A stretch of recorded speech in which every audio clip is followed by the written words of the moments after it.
ਸ਼ਹੀਦਾਂ ਦੇ ਸਰਤਾਜ ਬਾਣੀ ਕੇ ਰਚਨਹਾਰੇ ਧੰਨ ਧੰਨ ਸਾਹਿਬ ਸ੍ਰੀ ਗੁਰੂ ਅਰਜਨ ਦੇਵ ਪਾਤਸ਼ਾਹ ਜੀ ਦੀ ਮੁਬਾਰਕ ਰਸਨਾ ਦੇ ਵਿੱਚੋਂ ਉਚਾਰਨ ਕੀਤਾ ਹੋਇਆ ਪਾਵਨ ਵਾਕ ਹੈ। ਤੋ ਸਤਿਗੁਰਾਂ ਨੇ 676 ਅੰਕ ਤੇ ਇਸ ਹੁਕਮ ਨੂੰ ਸੁਭਾਏਮਾਨ ਕੀਤਾ ਹੈ। ਪਾਤਸ਼ਾਹ ਜੀ ਕੀ ਬਖਸ਼ਿਸ਼, ਕੀ ਗਿਆਨ ਸਿੱਖਿਆ ਸਮਝ ਸਾਡੀ ਝੋਲੀ ਵਿੱਚ ਪਾ ਰਹੇ ਨੇ। ਆਓ ਭਾਵਨਾ ਰੂਪੀ ਝੋਲੀਆਂ ਗੁਰੂ ਚਰਨਾਂ ਵਿੱਚ ਫੈਲਾਈਏ। ਗਿਆਨ ਲੈ ਕੇ, ਸਿੱਖਿਆ ਲੈ ਕੇ ਆਪਣੇ ਹਿਰਦੇ ਅੰਦਰ ਧਾਰਨ ਕਰੀਏ ਤਾਂ ਕਿ ਲੋਕ ਸੁਖੀਏ ਪ੍ਰਲੋਕ ਸਹੇਲੇ ਹੋ ਸਕੀਏ। ਪਾਤਸ਼ਾਹ ਜੀ ਕੀ ਰਹਿਮਤ ਕਰਕੇ ਸਮਝਾ ਰਹੇ ਨੇ। ਆਓ ਭਾਵਨਾ ਦੇ ਨਾਲ ਸਮਝਣ ਦਾ ਯਤਨ ਕਰੀਏ ਜੀ। ਤਾਤੇ ਮੋਹਿ ਧਾਰੀ ਓਟ ਗੋਪਾਲ, ਪਾਤਸ਼ਾਹ ਜੀ ਰਹਾਉ ਵਾਲੇ ਬੰਦ ਅੰਦਰ ਰਹਿਮਤ ਕਰਕੇ ਸਮਝਾ ਰਹੇ ਨੇ। ਤਾਤੇ ਮੋਹਿ ਧਾਰੀ ਓਟ ਗੋਪਾਲ, ਪਾਤਸ਼ਾਹ ਜੀ ਕਹਿ ਰਹੇ ਹਨ, ਹੇ ਦੁਨੀਆ ਦੇ ਲੋਗੋ, ਮੈਂ ਅਕਾਲ ਪੁਰਖ ਪਰਮਾਤਮਾ ਵਾਹਿਗੁਰੂ ਜੀ ਦੇ ਦਰ ਤੇ ਆਇਆ, ਗੁਰੂ ਕੇ ਦਰ ਤੇ ਆਇਆ। ਗੁਰੂ ਨੇ ਰੱਬ ਜੀ ਦੇ ਨਾਲ ਸਾਂਝ ਬਣਵਾ ਦਿੱਤੀ।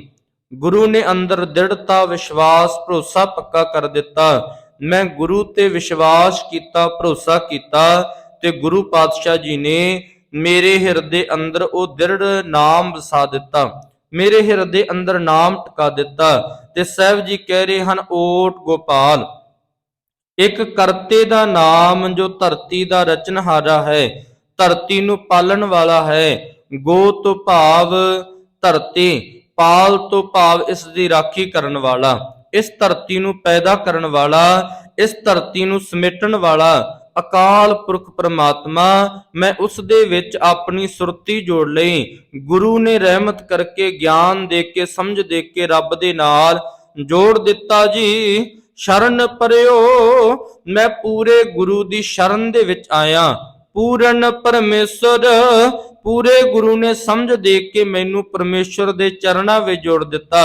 ਬਿਨ ਸੇ ਸਗਲ ਜੰਜਾਲ, ਮੇਰੇ ਜੀਵਨ ਦੇ ਸਾਰੇ ਆਦ ਬਿਆਦ ਉਪਾਦ, ਮੇਰੇ ਜੀਵਨ ਦੇ ਸਾਰੇ ਪੈਰਾਂ ਨੂੰ ਜੋ ਵਿਕਾਰਾਂ ਦੀਆਂ ਜੰਜੀਰਾਂ ਪਈਆਂ ਸਨ, ਪੈਰਾਂ ਨੂੰ ਜੋ ਵਿਕਾਰਾਂ ਦੇ ਰੂਪੀ ਕਹਾੜੇ ਦੇ ਨਾਲ ਵੱਢ ਰਿਹਾ ਸਾਂ। ਪਾਤਸ਼ਾਹ ਜੀ ਕਹਿਣ ਲੱਗੇ, ਸਮਝ ਆ ਗਈ, ਗਿਆਨ ਆ ਗਿਆ, ਸੋਝੀ ਆ ਗਈ। ਬੰਦਾ ਗੁਰਮੁਖੋ, ਹੁਣ ਬੰਦੇ ਦੇ ਪੈਰਾਂ ਦੇ ਵਿੱਚੋਂ ਉਹ ਜੰਜੀਰਾਂ ਨਿਕਲ ਗਈਆਂ। ਤੇ ਪਾਤਸ਼ਾਹ ਜੀ ਕਹਿ ਰਹੇ ਹਨ, ਭਜੋ ਗੋਵਿੰਦ ਭੂਲ ਮਤ ਜਾਹੋ, ਮਾਨਸ ਜਨਮ ਕਾ ਇਹੀ ਲਾਹੋ। ਕਹਿਣ ਲੱਗੇ, ਐ ਬੰਦੇ, ਰੱਬ ਜੀ ਦੇ ਨਾਮ ਨੂੰ ਕਿਤੇ ਭੁਲਾ ਨਾ ਦੇਈਂ। ਸੰਸਾਰਕ ਬੰਧਨਾਂ ਦੇ ਵਿੱਚ ਫਸ ਕੇ ਰੱਬ ਤੋਂ ਕਿਤੇ ਦੂਰ ਨਾ ਹੋ ਜਾਈਂ, ਰੱਬ ਤੋਂ ਦੂਰੀ ਨਾ ਬਣ ਜਾਵੇ, ਨਹੀਂ ਤੇ ਸੰਸਾਰ ਤੇ ਆਇਆ ਨਾ ਆਉਣ ਦੇ ਬਰਾਬਰ ਹੈ। ਇਸ ਲਈ ਸਤਿਗੁਰਾਂ ਨੇ ਅੰਮ੍ਰਿਤ ਬਾਣੀ ਦੁਆਰਾ ਸਾਨੂੰ ਕਿਹਾ, ਛੋੜ ਜਾਹੇ ਰੇ ਕਰੈ ਪ੍ਰਾਲ। ਐ ਬੰਦੇ, ਜਿਸ ਮੰਗਰ ਤੂੰ ਭਜਦਾ ਹੈ, ਜਿਨ੍ਹਾਂ ਸੰਸਾਰਕ ਪਦਾਰਥਾਂ ਮੰਗਰ ਭਜਦਾ ਹੈ, ਚੇਤਾ ਰੱਖੀ ਇਹ ਛੱਡ ਜਾਣ ਵਾਲੇ ਨੇ, ਇਹਨਾਂ ਵਿੱਚੋਂ ਨਾਲ ਨਿਭਣ ਵਾਲਾ ਕੋਈ ਨਹੀਂ। ਤੇ ਸਾਹਿਬ ਕਹਿ ਰਹੇ ਹਨ, ਕਾਮ ਨਾ ਆਵੇ ਸੇ ਜੰਜਾਲ, ਜਿਨ੍ਹਾਂ ਜੰਜਾਲਾਂ ਵਿੱਚ ਫਸਿਆ ਹੋਇਆ ਹੈ, ਇਹ ਕੋਈ ਕੰਮ ਨਹੀਂ ਆਉਣੇ ਤੇਰੇ। ਨਾ ਇਸ ਸੰਸਾਰ ਦੇ ਵਿੱਚ ਤੈਨੂੰ ਆਤਮਿਕ ਤੌਰ ਤੇ ਉਹਨਾਂ ਨੇ ਲਾਭ ਦੇਣਾ ਹੈ। ਹਾਂ, ਧਨ ਪਦਾਰਥਾਂ ਦੇ ਨਾਲ ਤੂੰ ਸੰਸਾਰਕ ਸੁੱਖ ਸਹੂਲਤਾਂ ਕ੍ਰੀਏਟ ਕਰ ਸਕਦਾ ਹੈ, ਸੰਸਾਰਕ ਸੁੱਖ ਸਹੂਲਤਾਂ ਤੂੰ ਪਾ ਸਕਦਾ ਹੈ। ਆਪਣੇ ਜੀਵਨ ਦੇ ਵਿੱਚ, ਆਪਣੇ ਇਸ ਸੰਸਾਰ ਦੇ ਵਿੱਚ ਆਪਣੇ ਘਰ-ਬਾਰ ਦਾ, ਕਾਰੋਬਾਰ ਦਾ ਡਿਵੈਲਪ ਕਰ ਸਕਦਾ ਹੈ। ਤੇ ਸਾਹਿਬ ਕਹਿ ਰਹੇ ਹਨ, ਤੇਰੀ ਮਤ ਦੀ ਡਿਵੈਲਪਮੈਂਟ ਨਹੀਂ ਹੋਵੇਗੀ, ਤੇਰੀ ਮਤ ਡਿਵੈਲਪ ਨਹੀਂ ਹੋਵੇਗੀ, ਮਤ ਦਾ ਵਿਕਾਸ ਨਹੀਂ ਹੋਵੇਗਾ। ਮਹਾਰਾਜ ਉਹ ਕਿਵੇਂ ਹੋਵੇਗਾ? ਗੁਰੂ ਪਾਤਸ਼ਾਹ ਜੀ ਕਹਿ ਰਹੇ ਹਨ, ਮਤ ਤੇਰੀ ਵਿਕਾਸ ਤਾਂ ਹੋਵੇਗੀ। ਸੁਣਿਆ ਦੁਖ ਪਾਪ ਕਾ ਨਾਸ, ਨਾਨਕ ਭਗਤਾਂ ਸਦਾ ਵਿਗਾਸ। ਕਹਿਣ ਲੱਗੇ, ਤੇਰੇ ਜੀਵਨ ਅੰਦਰ ਵਿਗਾਸ ਤਾਂ ਹੋਵੇਗਾ ਜੇ ਗੁਰੂ ਕੇ ਚਰਨਾਂ ਵਿੱਚ ਆ ਕੇ ਗੁਰੂ ਕੀ ਇਬਾਦਤ ਕਰੇਗਾ, ਗੁਰੂ ਕੀ ਭਗਤੀ ਕਰੇਗਾ। ਤੇ ਸਾਹਿਬ ਕਹਿ ਰਹੇ ਹਨ, ਸੁਣਿਆ ਦੁਖ ਪਾਪ ਕਾ ਨਾਸ, ਗੁਰੂ ਕੇ ਨਾਮ ਨੂੰ ਸੁਣੇਗਾ, ਮਤ ਦਾ ਵੀ ਵਿਕਾਸ ਹੋਵੇਗਾ। ਚੇਤਾ ਰੱਖੀ ਸੱਜਣਾ, ਨਾਲ ਤੇਰੇ ਦੁੱਖ ਰੋਗ ਵਿਗਨ ਕਲੇਸ਼ ਇਹ ਵੀ ਖੰਭ ਲਾ ਕੇ ਉੱਡ ਜਾਣਗੇ, ਇਸ ਲਈ ਸਤਿਗੁਰਾਂ ਨੇ ਬਾਣੀ ਦੇ ਵਿੱਚ ਕਿਹਾ, ਗੁਰੂ ਪਾਤਸ਼ਾਹ ਜੀ ਇਹ ਨਹੀਂ ਕਹਿ ਰਹੇ ਕਿ ਮੇਰਾ ਸਿੱਖ ਗਰੀਬ ਹੋਵੇ, ਮੇਰਾ ਸਿੱਖ ਸੰਸਾਰਕ ਪੱਖੋਂ ਕੰਗਾਲ ਹੋਵੇ। ਪਾਤਸ਼ਾਹ ਜੀ ਕਹਿ ਰਹੇ ਹਨ, ਬਸ ਸਿੱਖਾ ਇਤਨਾ ਕੁ ਧਿਆਨ ਰੱਖੀ, ਗੁਰੂ ਪਾਤਸ਼ਾਹ ਜੀ ਨੇ ਤੇ ਗੁਰਮੁਖੋ ਜਿੱਥੋਂ ਬਾਣੀ ਦੀ ਸ਼ੁਰੂਆਤ ਹੁੰਦੀ ਹੈ, ਰਾਗਾਂ ਦੀ ਸ਼ੁਰੂਆਤ ਹੁੰਦੀ ਹੈ, 14 ਅੰਕ ਤੇ ਪਾਤਸ਼ਾਹ ਜੀ ਦਾ ਪਾਵਨ ਪਵਿੱਤਰ ਹੁਕਮ ਹੈ। ਸ਼੍ਰੀ ਰਾਗ ਦੀ ਜਿੱਥੋਂ ਸ਼ੁਰੂਆਤ ਹੁੰਦੀ ਹੈ ਤੇ ਪਾਤਸ਼ਾਹ ਜੀ ਨੇ ਅੰਮ੍ਰਿਤ ਬਾਣੀ ਵਿੱਚ ਸਮਝਾਉਣਾ ਕੀਤਾ, ਮੋਤੀ ਤਾਂ ਮੰਦਰ ਉਸਰੈ। ਪਾਤਸ਼ਾਹ ਜੀ ਨੇ ਸ਼ੁਰੂਆਤ ਹੀ ਬਾਣੀ ਦੀ ਇੱਥੋਂ ਕੀਤੀ। ਜੋ 14 1 ਤੋਂ ਲੈ ਕੇ 14 ਅੰਕ ਤੱਕ ਬਾਣੀ ਹੈ ਤੇ ਗੁਰਮੁਖੋ 13 ਅੰਕ ਤੱਕ ਬਾਣੀ ਉਹ ਰਾਗ ਰਹਿਤ ਹੈ। ਜਿੱਥੋਂ ਰਾਗਾਂ ਦੀ ਤਰਤੀਬ ਸ਼ੁਰੂ ਹੁੰਦੀ ਹੈ, ਰਾਗ ਦਾ ਜੋ ਪਹਿਲਾ ਸ਼ਬਦ ਹੈ ਉੱਥੋਂ ਹੀ ਸ਼ੁਰੂ ਹੁੰਦਾ ਹੈ, ਮੋਤੀ ਤਾਂ ਮੰਦਰ ਉਸਰੈ, ਰਤਨੀ ਤਾਂ ਹੋਏ ਜੜਾਓ, ਕਸਤੂਰ ਕੁੰਗੂ ਅਗਰ ਚੰਦਨ, ਲੀਪ ਆਵੇ ਨਾਉ, ਪਰ ਐ ਬੰਦੇ ਚੇਤਾ ਰੱਖੀ ਮਤ ਦੇਖ, ਭੂਲਾ ਵਿਸਰੈ ਤੇਰਾ ਚਿੱਤ ਨਾ ਆਵੇ ਨਾਉ। ਪਾਤਸ਼ਾਹ ਜੀ ਕਹਿ ਰਹੇ ਹਨ, ਮੇਰੇ ਸਿੱਖ ਦਾ ਮੋਤੀਆਂ ਦਾ ਮਹਿਲ ਉਸਾਰਿਆ ਹੋਵੇ, ਮੇਰੇ ਸਿੱਖ ਦੇ ਘਰ ਦੇ ਵਿੱਚ ਮੋਤੀਆਂ ਦੇ ਹੀਰੇ ਜਵਾਹਰਾਤ ਕੰਧਾਂ ਦੇ ਵਿੱਚ ਜੜੇ ਹੋਣ। ਤੇ ਅੱਗੇ ਪਾਤਸ਼ਾਹ ਜੀ ਨੇ ਕਹਿ ਦਿੱਤਾ, ਮੋਤੀ ਤਾਂ ਮੰਦਰ ਉਸਰੈ, ਮੋਤੀਆਂ ਹੀਰੇ ਮੋਤੀ ਕੰਧਾਂ ਦੇ ਵਿੱਚ ਜੜੇ ਹੋਣ, ਰਤਨੀ ਤਾਂ ਹੋਏ ਜੜਾਓ, ਰਤਨ ਕੀਮਤੀ ਲਾਲ ਜੜੇ ਹੋਣ। ਤੇ ਪਾਤਸ਼ਾਹ ਜੀ ਅੱਗੇ ਕਹਿ ਰਹੇ ਨੇ, ਮੋਤੀ ਤਾਂ ਮੰਦਰ ਉਸਰੈ, ਰਤਨੀ ਤਾਂ ਹੋਏ ਜੜਾਓ, ਕਸਤੂਰ ਕੁੰਗੂ ਅਗਰ ਚੰਦਨ। ਕਹਿਣ ਲੱਗੇ, ਤੂੰ ਆਪਣੇ ਘਰ ਦੇ ਵਿੱਚ ਅਤਰ ਫਲੇਬਾਂ ਸੁਗੰਧੀਆਂ ਛਿੜਕੇ, ਕਸਤੂਰ ਕੰਗਣ ਅਗਰ ਚੰਦਨ ਲੀਪ ਆਵੇ ਨਾਉ। ਕਹਿਣ ਲੱਗੇ, ਇਹਨਾਂ ਕਸਤੂਰ ਕੁੰਗੂ ਅਗਰ ਚੰਦਨ ਆਦਿਕ ਦਾ ਤੂੰ ਆਪਣੇ ਘਰ ਦੇ ਵਿੱਚ ਲੇਪ ਕਰਦੇ, ਪੋਚਾ ਮਾਰਦੇ, ਚਾਰੇ ਪਾਸੋਂ ਸੁਗੰਧੀਆਂ ਹੀ ਸੁਗੰਧੀਆਂ ਆਉਣ। ਤੇ ਅੱਗੇ ਪਾਤਸ਼ਾਹ ਜੀ ਨੇ ਕਹਿ ਦਿੱਤਾ, ਮਤ ਦੇਖ ਭੂਲਾ ਵਿਸਰੈ, ਤੇਰੇ ਘਰ ਦੇ ਅੰਦਰ ਇਤਨਾ ਕੁਝ ਹੁੰਦਿਆਂ ਸੁਣਦਿਆਂ ਰੱਬ ਨੂੰ ਭੁਲਾ ਦਿੱਤਾ।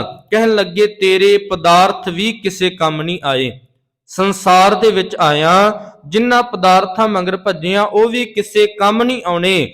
ਜੇ ਤੂੰ ਰੱਬ ਜੀ ਦਾ ਨਾਮ ਇਹਨਾਂ ਪਦਾਰਥਾਂ, ਇਹਨਾਂ ਆਪਣੇ ਮਹਿਲ ਮਾੜੀਆਂ ਦੇ ਵਿੱਚ ਬਹਿ ਕੇ ਜਪਦਾ ਹੈ ਤਾਂ ਤੇ ਤੇਰੇ ਇਹ ਵੀ ਸੁਹੰਡਣੇ ਨਹੀਂ। ਪਾਤਸ਼ਾਹ ਜੀ ਕਹਿ ਰਹੇ ਹਨ, ਅੰਮ੍ਰਿਤ ਬਾਣੀ ਦੁਆਰਾ ਸਤਿਗੁਰਾਂ ਨੇ ਕਹਿ ਦਿੱਤਾ, ਨਾਮ ਵਿਹੂਣੇ ਆਦਮੀ ਤ੍ਰਿਗ ਜੀਵਨ, ਕਰਮ ਕਰੇ ਨਾਮ ਤੋਂ ਹੀਣਾ ਮਨੁੱਖ ਤ੍ਰਿਗ ਹੈ। ਨਾਮ ਤੋਂ ਹੀਣਾ ਮਨੁੱਖ ਗੁਰਮੁਖੋ ਪਾਤਸ਼ਾਹ ਜੀ ਨੇ ਕਹਿ ਦਿੱਤਾ ਜਿਵੇਂ ਭਿਆਨਕ ਜੰਗਲ ਦੇ ਵਿੱਚ ਭਟਕ ਰਿਹਾ ਹੋਵੇ। ਇਸ ਲਈ ਸਤਿਗੁਰੂ ਜੀ ਕਹਿ ਰਹੇ ਹਨ, ਕੌਤਕ ਕੋੜ ਤਮਾਸਿਆ, ਚਿਤ ਨ ਆਵ ਸੁਨਾਓ, ਨਾਨਕ ਕੋੜੀ ਨਰਕ ਬਰਾਬਰੇ, ਉੱਜੜ ਸੋਈ ਥਾਉ। ਉੱਜੜ ਤੋਂ ਭਾਵ ਆਪਣੇ ਜੀਵਨ ਦਾ ਉਜਾੜਾ ਬੰਦੇ ਨੇ ਪਾ ਲਿਆ, ਆਪਣੇ ਮਨ ਦਾ ਉਜਾੜਾ ਬੰਦੇ ਨੇ ਪਾ ਲਿਆ। ਇਸ ਲਈ ਪਾਤਸ਼ਾਹ ਜੀ ਕਹਿ ਰਹੇ ਹਨ, ਜਦੋਂ ਗੁਰੂ ਕੇ ਚਰਨਾਂ ਵਿੱਚ ਆਏਗਾ, ਸ਼ਰਨ ਪਰਿਓ ਪੂਰਨ ਪਰਮੇਸ਼ਵਰ, ਬਿਨ ਸੇ ਸਗਲ ਜੰਜਾਲ, ਗੁਰੂ ਤੇਰੇ ਅੰਦਰ ਦੇ ਜੰਜਾਲ ਕੱਟ ਦੇਣਗੇ, ਗੁਰੂ ਤੇਰੇ ਅੰਦਰ ਦੇ ਵਿਕਾਰ ਕੱਟ ਦੇਣਗੇ, ਗੁਰੂ ਤੇਰੇ ਅੰਦਰ ਦੇ ਭਰਮ ਕੱਟ ਦੇਣਗੇ, ਗੁਰੂ ਪਾਤਸ਼ਾਹ ਜੀ ਤੈਨੂੰ ਸੁਚੇਤ ਕਰ ਦੇਣਗੇ, ਜੀਵਨ ਉੱਚਾ ਬਣਾ ਦੇਣਗੇ। ਇਸ ਲਈ ਗੁਰੂ ਕੇ ਚਰਨਾਂ ਵਿੱਚ ਆਉਣਾ ਮਨੁੱਖ ਨੂੰ ਅਤ ਲਾਜ਼ਮੀ ਹੈ। ਰਹਾਉ ਵਾਲੇ ਬੰਦ ਅੰਦਰ ਗੁਰੂ ਪਾਤਸ਼ਾਹ ਜੀ ਨੇ ਰਹਿਮਤ ਕੀਤੀ, ਆਰੰਭਤਾ ਵਿੱਚ ਸਮਝਾ ਰਹੇ ਨੇ, ਫਿਰਤ ਫਿਰਤ ਭੇਟੇ ਜਨ ਸਾਧੂ, ਪੂਰੇ ਗੁਰ ਸਮਝਾਇਆ। ਪੰਚਮ ਗੁਰਦੇਵ ਕਹਿ ਰਹੇ ਹਨ, ਹੇ ਰੱਬ ਜੀ, ਮੈਂ ਫਿਰਦਾ ਫਿਰਦਾ ਭਾਲ ਕਰਦਾ ਤੇ ਮੇਰਾ ਤੇਰੇ ਨਾਲ ਮਿਲਾਪ ਹੋਇਆ, ਮੇਰਾ ਮਿਲਾਪ ਗੁਰੂ ਨਾਲ ਹੋਇਆ। ਭੇਟੇ ਜਨ ਸਾਧੂ, ਤੇ ਗੁਰੂ ਨੇ ਮੈਨੂੰ ਸਮਝ ਦੇ ਦਿੱਤੀ, ਅਕਲ ਦੇ ਦਿੱਤੀ। ਪੂਰੇ ਗੁਰ ਸਮਝਾਇਆ, ਤੇ ਪੂਰੇ ਗੁਰੂ ਨੇ ਮੈਨੂੰ ਸਮਝਾ ਦਿੱਤਾ। ਇਸ ਦੁਨੀਆ ਦੇ ਵਿੱਚੋਂ ਪਾਰ ਹੋਣਾ ਹੈ ਤੇ ਰੱਬ ਦਾ ਪੱਲਾ ਫੜ ਲੈ, ਇਸ ਦੁਨੀਆ ਦੇ ਵਿੱਚੋਂ ਪਾਰ ਹੋਣਾ ਹੈ ਤੇ ਗੁਰੂ ਦਾ ਪੱਲਾ ਫੜ ਲੈ। ਗੁਰੂ ਨੂੰ ਜਪ ਕੇ ਇਸ ਜੀਵਨ ਨੂੰ ਸਫਲ ਬਣਾ ਸਕਦਾ ਹੈ। ਗੁਰਮੁਖੋ ਸੰਸਾਰਕ ਤਲ ਤੇ ਦੇਖਿਆ ਜਾਵੇ, ਦੋ ਮਿੱਤਰ ਸਨ, ਇੱਕ ਵਿਦਿਆਲੇ ਦੇ ਵਿੱਚ ਪੜ੍ਹਦੇ ਸਨ। ਗੁਰਮੁਖੋ ਵੱਡੇ ਹੋਏ ਦੋਨੋਂ, ਇੱਕ ਸਾਧੂ ਬਣ ਗਿਆ ਚੋਟੀ ਦਾ, ਦੂਸਰਾ ਗੁਰਮੁਖੋ ਰਾਜਾ ਬਣ ਗਿਆ। ਇੱਕ ਰਾਜੇ ਦਾ ਪੁੱਤਰ ਸੀ, ਦੂਸਰਾ ਗੁਰਮੁਖੋ ਕਿਸੇ ਆਸ਼ਰਮ ਦੇ ਵਿੱਚ ਰਹਿਣ ਵਾਲੇ ਸਾਧੂ ਦਾ ਪੁੱਤਰ ਸੀ। ਦੋਨੋਂ ਇੱਕ ਵਿਦਿਆਲੇ ਦੇ ਵਿੱਚ ਪੜ੍ਹਦੇ ਨੇ। ਦੋਨੋਂ ਵੱਡੇ ਹੋਏ, ਸਮਾਂ ਬੀਤਿਆ, ਬੜਾ ਲੰਮਾ ਸਮਾਂ ਇਹਨਾਂ ਨੂੰ ਮਿਲਿਆ ਨੂੰ ਹੋ ਗਿਆ। ਇੱਕ ਤੇ ਜੰਗਲ ਵਿੱਚ ਜਾ ਕੇ ਆਪਣੀ ਭਗਤੀ ਕਰਨ ਦੇ ਵਿੱਚ ਜੁਟ ਗਿਆ, ਦੂਸਰਾ ਗੁਰਮੁਖੋ ਰਾਜ ਮਹਿਲਾਂ ਦੇ ਵਿੱਚ ਵਿਅਸਤ ਹੋ ਗਿਆ, ਆਪਣੇ ਰਾਜ ਭਾਗ ਦੇ ਵਿੱਚ ਵਿਅਸਤ ਹੋ ਗਿਆ। ਕੁਝ ਸਮੇਂ ਬਾਅਦ ਸਾਧੂ ਨੇ ਗੁਰਮੁਖੋ ਜੋ ਰਾਜਾ ਸੀ ਉਸਨੇ ਸੁਨੇਹਾ ਭੇਜਣਾ ਕੀਤਾ, ਕਹਿਣ ਲੱਗਾ ਆਪਾਂ ਨੂੰ ਬੜਾ ਸਮਾਂ ਹੋ ਗਿਆ ਮਿਲਿਆਂ ਨੂੰ, ਆਓ ਆਪਾਂ ਇਕੱਠੇ ਹੋਈਏ ਮਿਲੀਏ। ਜਦੋਂ ਹੀ ਰਾਜੇ ਨੂੰ ਪਤਾ ਲੱਗਿਆ ਕਿ ਮੇਰਾ ਮਿੱਤਰ ਉਹ ਸਾਧੂ ਬਣ ਗਿਆ ਹੈ, ਫਲਾਨੀ ਜਗ੍ਹਾ ਰਹਿੰਦਾ ਹੈ, ਰਾਜੇ ਨੇ ਸੱਦਾ ਭੇਜਣਾ ਕੀਤਾ। ਰਾਜੇ ਨੇ ਗੁਰਮੁਖੋ ਆਪਣੇ ਮਹਿਲਾਂ ਵਿੱਚ ਬੁਲਵਾਇਆ। ਜਦੋਂ ਉਹ ਸਾਧੂ ਮਹਿਲਾਂ ਦੇ ਨਜ਼ਦੀਕ ਆਇਆ, ਜੋ ਉਸ ਦੇ ਨਾਲ ਚੇਲੇ ਸਨ, ਰਾਜੇ ਨੇ ਗੁਰਮੁਖੋ ਵੱਡਾ ਕਲੀਨ ਵਸਾਇਆ, ਮਹਿੰਗਾ ਕਲੀਨ ਵਿਛਾਇਆ ਕਿ ਸਾਧੂ ਇੱਥੋਂ ਦੀ ਚੱਲ ਕੇ ਮੇਰੇ ਕੋਲ ਆਵੇਗਾ। ਗੁਰਮੁਖੋ ਜੋ ਉਸ ਦੇ ਚੇਲੇ ਸਨ ਕਹਿਣ ਲੱਗੇ, ਵੇਖ ਤੇਰੇ ਮਿੱਤਰ ਰਾਜੇ ਦਾ ਅਹੰਕਾਰ, ਇਸ ਰਾਜੇ ਨੇ ਵੱਡਾ ਕਲੀਨ ਵਿਛਾ ਦਿੱਤਾ, ਇਸ ਦਾ ਅਹੰਕਾਰ ਇੱਥੋਂ ਜਾਪਦਾ ਹੈ, ਆਪਣੀ ਧਨਾਟਤਾ ਦਾ ਗੁਮਾਨ ਕਰ ਰਿਹਾ ਹੈ, ਅਹੰਕਾਰ ਕਰ ਰਿਹਾ ਹੈ। ਸਾਧੂ ਕਹਿਣ ਲੱਗਾ, ਫਿਰ ਮੈਂ ਕਿਹੜਾ ਘੱਟ ਹਾਂ। ਉਹ ਗੁਰਮੁਖੋ ਸਾਧੂ ਗਿਆ, ਸਾਧੂ ਨੇ ਜਿਉਂ ਆਪਣੇ ਸਰੀਰ ਤੇ ਸਵਾਹ ਮਲਣੀ ਸ਼ੁਰੂ ਕੀਤੀ, ਸਵਾਹ ਮਲੀ, ਚਿੱਕੜ ਆਪਣੇ ਸਰੀਰ ਤੇ ਮਲਿਆ, ਤੇ ਜਿੱਥੋਂ ਤੁਰਦਾ ਆ ਰਿਹਾ ਹੈ ਚਿੱਕੜ ਗੁਰਮੁਖੋ ਸਰੀਰ ਤੋਂ ਰਸਦਾ ਆ ਰਿਹਾ ਹੈ। ਉਹ ਮੈਟ ਉੱਤੋਂ ਤੁਰਿਆ, ਉਸ ਕਲੀਨ ਉੱਤੋਂ ਤੁਰਿਆ, ਸਾਰਾ ਮੈਟ ਗੰਦਾ ਹੋ ਗਿਆ। ਤੇ ਗੁਰਮੁਖੋ ਰਾਜੇ ਦੇ ਮਨ ਅੰਦਰ ਪਿਆਰ ਬੜਾ ਸੀ, ਰਾਜੇ ਨੇ ਆਪਣੇ ਮਿੱਤਰ ਨੂੰ ਗਲਵਕੜੀ ਦੇ ਵਿੱਚ ਲੈ ਕੇ ਮਿਲਣਾ ਸੀ। ਜਦੋਂ ਸਰੀਰ ਤੇ ਚਿੱਕੜ ਵੇਖਿਆ ਤੇ ਰਾਜੇ ਨੇ ਦੂਰੋਂ ਹੀ ਗੁਰਮੁਖੋ ਨਮਸਕਾਰ ਕਰ ਦਿੱਤੀ। ਦੋਨੋਂ ਬੈਠ ਗਏ, ਜਿੱਥੇ ਉਹ ਸਾਧੂ ਦਾ ਆਸਣ ਲਗਾਇਆ ਗਿਆ ਸੀ, ਚਿੱਟੀ ਵਿਛਾਈ ਕੀਤੀ ਗਈ, ਚਿੱਟੀ ਚਾਦਰ ਆਸਣ ਤੇ ਵਿਛਾਈ ਗਈ। ਜਦੋਂ ਸਾਧੂ ਬੈਠਾ ਤੇ ਸਾਰੇ ਦਾ ਸਾਰਾ ਜੋ ਆਸਣ ਸੀ ਉਸ ਗਾਰ ਦੇ ਨਾਲ, ਉਸ ਗੁਰਮੁਖੋ ਜੋ ਗਾਰ ਆਪਣੇ ਸਰੀਰ ਤੇ ਲਗਾਈ ਸੀ, ਜੋ ਆਪਣੇ ਸਰੀਰ ਤੇ ਸਵਾਹ ਲਗਾਈ ਸੀ, ਸਾਰਾ ਆਸਣ ਖਰਾਬ ਹੋ ਗਿਆ। ਤੇ ਗੁਰਮੁਖੋ ਰਾਜੇ ਨੇ ਆਪਣੇ ਜੋ ਸਿਪਾਹੀ ਸਨ, ਅਹਿਲਕਾਰ ਸਨ, ਸਾਰਿਆਂ ਨੂੰ ਬਾਹਰ ਭੇਜ ਦਿੱਤਾ। ਤੇ ਰਾਜਾ ਕਹਿਣ ਲੱਗਾ, ਜੋ ਆਪਾਂ 8 ਸਾਲ ਦੀ ਉਮਰ ਦੇ ਵਿੱਚ ਪੜ੍ਹਦੇ ਸਾਂ, ਛੋਟੇ ਛੋਟੇ ਸਾਂ, ਉਸੇ ਉਮਰ ਦੇ ਵਿੱਚ ਆ ਕੇ ਆਪਣੀ ਮਿੱਤਰਤਾਈ ਦੀਆਂ ਗੱਲਾਂ ਕਰੀਏ। ਤੇ ਗੁਰਮੁਖੋ ਸਾਰੇ ਬਾਹਰ ਚਲੇ ਗਏ। ਬਾਹਰ ਜਦੋਂ ਗਏ ਤੇ ਰਾਜੇ ਨੂੰ ਕਹਿਣ ਲੱਗਾ, ਸਾਧੂ ਨੇ ਪੁੱਛਿਆ, ਤੁਸੀਂ ਆਪਣੇ ਸਰੀਰ ਤੇ ਇਹ ਸਵਾਹ, ਇਹ ਗਾਰ ਕਿਉਂ ਮਲੀ ਹੈ? ਆਪਣੇ ਸਰੀਰ ਤੇ ਇਹ ਚਿੱਕੜ ਕਿਉਂ ਮਲਿਆ ਹੈ? ਤੇ ਗੁਰਮੁਖੋ ਸਾਧੂ ਕਹਿਣ ਲੱਗਾ, ਤੂੰ ਆਪਣਾ ਅਹੰਕਾਰ ਵਿਖਾਰਿਆ ਸੀ, ਤੂੰ ਫੁੱਲਾਂ ਦੀਆਂ ਵਿਛਾਈਆਂ ਕੀਤੀਆਂ, ਬੜਾ ਕੁਝ ਕੀਤਾ, ਤੂੰ ਆਪਣੀ ਧਨਾੜਤਾ ਮੇਰੇ ਅੱਗੇ ਵਿਖਾਰਿਆ ਸੀ, ਤੂੰ ਆਪਣਾ ਅਹੰਕਾਰ, ਪੈਸੇ ਦਾ ਗੁਮਾਨ ਵਿਖਾਰਿਆ ਸੀ, ਤੇ ਮੈਂ, ਇਹ ਮੇਰਾ ਗੁਮਾਨ ਹੈ ਜੋ ਮੈਂ ਆਪਣੇ ਸਿਰ ਤੇ ਸਵਾਹ ਮਲੀ ਹੈ, ਸਰੀਰ ਤੇ ਸਵਾਹ ਮਲੀ ਹੈ, ਚਿੱਕੜ ਮਲਿਆ ਹੈ, ਇਹ ਮੇਰਾ ਗੁਮਾਨ ਹੈ, ਇਹ ਮੇਰਾ ਅਹੰਕਾਰ ਹੈ।